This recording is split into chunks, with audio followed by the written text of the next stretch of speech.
This is the Lone Crater YouTube. We hope this video helps. In this video, I will show how to make eggs Kejriwal. Crack 2 or 3 eggs into a bowl, whisk with salt and pepper, and slice cheese thinly.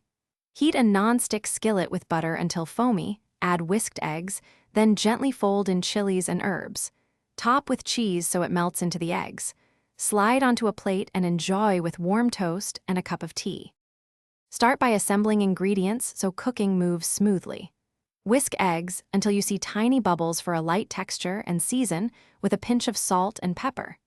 Thinly slice cheese so it melts quickly and chop chilies and cilantro for a fresh kick.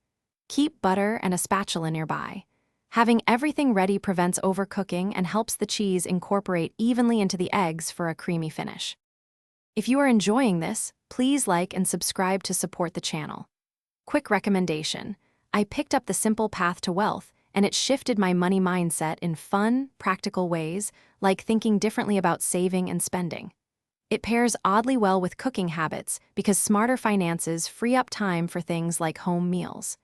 Check the description for the book link and other deals. Now let's get back to the video. Heat your skillet on medium to avoid browning the eggs too fast and melt butter until it just foams. Pour the whisked eggs and let them set at the edges, then use a spatula to gently lift edges and fold the uncooked egg toward the center for soft curds. Sprinkle sliced cheese on top and cover for a minute so the cheese melts while eggs finish cooking. Slide onto a plate and garnish with cilantro. Thanks for watching. Consider subscribing if we helped you.